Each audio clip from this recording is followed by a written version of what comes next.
जैसा कि मैं आप सभी लोगों को बता रखा था कि हम लोग आज जा रहे हैं प्रयागराज महाकुंभ में, जो कि हम लोग सारे फैमिली लोग जा रहे हैं। मैं और अदिति और मेरा छोटा भाई जा रहे हैं, तीनों लोग। और वहाँ से मेरी बहन और उनके हस्बैंड जाएंगे। हम टोटल 10 लोग हो रहे थे, और उनके मेरी बहन के अड़ोसी पड़ोसी भी थोड़े तो अगल बगल के थे, वो भी जा रही थी 2 आंटी। और ये देख सकते हैं हम निकल चलते हैं। यहाँ से पहले निकलते हैं, हम ऑटो पकड़ेंगे रेलवे स्टेशन के लिए, तो हम सारे लोग निकल चलते हैं। और शाम का टाइम था, फिर हम वहाँ से ऑटो पकड़ते हैं। ऑटो पकड़ने के बाद हम सलेमपुर के लिए ऑटो पकड़ते हैं, जहाँ से हमें ट्रेन पकड़ना था प्रयागराज के लिए। तो फिर हम यहाँ रास्ते में पहुँच जाते हैं, और यहाँ से पहुँचने के बाद हम पहुँच जाते हैं सीधे अपने रेलवे स्टेशन सलेमपुर, जो कि यहीं से हम ट्रेन वगैरह पकड़ेंगे प्रयागराज के लिए। और यहाँ आने के बाद यहाँ का मंजर देखते ही हमारी रूह कांप चुकी होती है, क्योंकि यहाँ पे बहुत ही भीड़ हो चुकी होती है। और यहाँ पे जितने लोग आपको दिखाई दे रहे होंगे, ये सारे लोग प्रयागराज जाने की तैयारी में बैठे हैं, ट्रेन के इंतजार में बैठे हैं। और ये सारे लोग को देख के हम हैरान हो जाते हैं कि भाई इतने लोग हैं, हम लोग को सीट मिलेगी नहीं मिलेगी, जगह मिलेगी नहीं मिलेगी। लेकिन हम फिर भी पहुँच जाते हैं, और पहुँचने के बाद यहाँ हम बनारस में उतर जाते हैं, क्योंकि ये ट्रेन सिर्फ बनारस तक ही आती थी। तो हम बनारस में उतरते हैं। बनारस में उतरने के बाद देखते हैं हम, बहुत ही भीड़ थी यहाँ पर भी। हम सोच में पड़ गए थे कि जब इतनी भीड़ यहाँ पे रेलवे स्टेशन पे है, तो वहाँ पे कितनी भीड़ होगी। फिर हम यहाँ पे ठंड लगी थी, तो हम चाय वाय पीते हैं। चाय पीने के बाद फिर हम बनारस से बस लेते हैं, और यहाँ से थोड़ा नाश्ता वास्ता करते हैं, जो भी घर का लाए होते हैं वो खाते पीते हैं, भूख लग जाती है तो। फिर वहाँ से हम बनारस उतरने के बाद ट्रेन से फिर हम बस पकड़ते हैं, क्योंकि ट्रेन कोई नहीं थी। इतनी भीड़ देख के हमने कैंसिल कर दी ट्रेन से जाना, क्योंकि हम भाई बस से ही जाना सही समझा हमें लगा। फिर हम बस से पहुँच जाते हैं। बस से पहुँचने के बाद यहाँ पे उतर जाते हैं। यहाँ पे देख सकते हैं, यहाँ से स्टार्ट हो जाता है प्रयागराज मेला। और यहाँ पे हम देखते हैं कि यहाँ पे थोड़ा इंतज़ार करते हैं, और सुबह सुबह के टाइम हम उतरते हैं। और उतरने के बाद बस स्टैंड वाला हमें दूर पे ही छोड़ देता है। हमें दूर ही छोड़ देता है, क्योंकि आगे बस और गाड़ी जाना अनिवार्य नहीं था, सब मना था। फिर वहाँ पे थोड़ा हम ज़्यादा 2-3 किलोमीटर पैदल चलते हैं, तो फिर हम थोड़ा रेस्ट वेस्ट करते हैं। थोड़ा थकावट हो गई थी चलते में, 3-4 किलोमीटर पैदल चले थे। फिर हम देखते हैं कि यहाँ से सुबह का टाइम हो रहा था, तो यहाँ देख सकते हैं रेलवे ट्रैक पे कितने लोग आ रहे हैं, जितने लोग शॉर्टकट ले रहे हैं, रेलवे स्टेशन से उतर के शॉर्टकट ले रहे हैं और आ रहे हैं सुबह के टाइम। और फिर हम यहाँ धीरे धीरे प्रयागराज के अंदर पूरा मेले में एंट्री कर चुके होते हैं। और इतनी भीड़ थी यहाँ पे, इतनी भीड़ थी कि आप देख सकते हैं, यहीं से हमारी रूह कांप चुकी होती है कि भाई इतनी भीड़ है। फिर हमें डर लगता है कि हम 10 लोग हैं, कैसे कहीं खो ना जाए।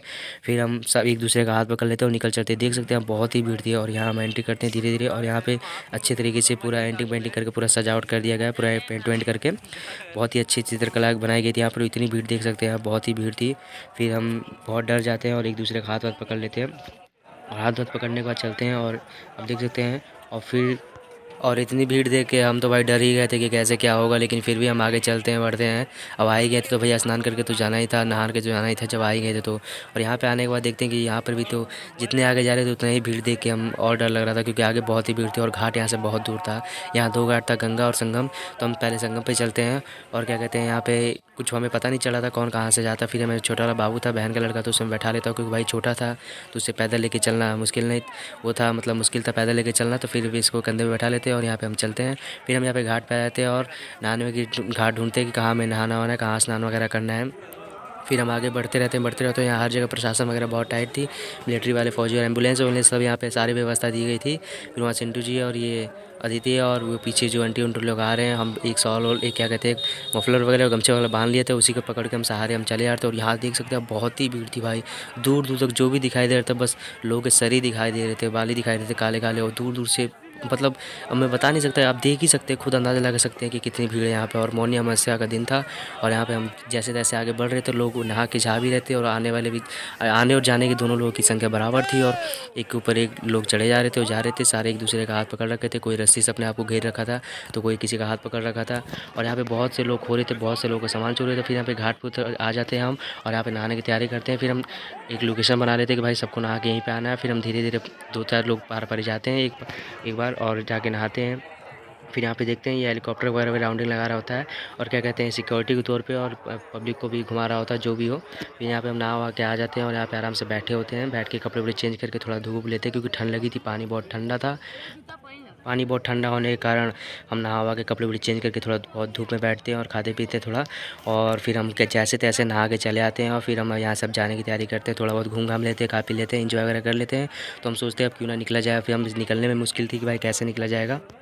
फिर हम जैसे तैसे स्नान तो कर लेते हैं, नहा लेते हैं, फिर हम निकलने की तैयारी करते हैं और एक दूसरे का हाथ पकड़े होते हैं। और ये देख सकते हैं आप कैसे हम गमछा वमछा बांध रखे हैं, जो भी इसके सारे चलते हो। फिर यहाँ पे कुछ हो जाता है तो ये मिलिट्री वगैरह आ जाते हैं, फौजी वौजी, और यहाँ पे सारे लोग को खाली करवाते हैं जगह, क्योंकि लोग यहाँ ऐसा कर रहे थे कि नहा के यहीं पे पड़ जा रहे थे, सो जा रहे थे और आराम कर रहे थे। इससे इस कारण भगदड़ मच सकती थी, और भगदड़ तो मची ही थी, आप लोग को पता ही होगा, जैसे कि कितने लोग की थोड़ी जान भी जाती है इस मेले में। और क्या कहते हैं कि भगदड़ तो मची जाती है। भगदड़ मचने का मेन मुख्य कारण यही था कि लोग यहाँ पे रह जा रहे थे, सो जा रहे थे, और ये पे बिछा बिछा के बैठे रह रहे थे, सो जा रहे थे। इस कारण भगदड़ मची थी। अगर लोग स्नान करके निकल जाते तो भगदड़ नहीं मचती। फिर हम आते हैं, कुछ कैसे अपने लिए सामान वगैरह करते, तो यहाँ पे देखते हैं ये लड़की अपना कर्तव्य दिखा रही थी, जो भी इसका कर्तव्य दिखा रही थी। और यहाँ पे ब्रिज पर से देख सकते हैं कितनी पब्लिक यहाँ से ब्रिज पर से जो भी वीडियो बना रही थी और ऊपर से देख उग रही थी जो भी। और फिर हम निकलने का रास्ता थोड़ा भटक जाते हैं, किधर से हमें निकलना है किधर से नहीं, एग्जिट वगैरह किधर से था हम थोड़ा नहीं देख पाते हैं और भटक जाते हैं रास्ता।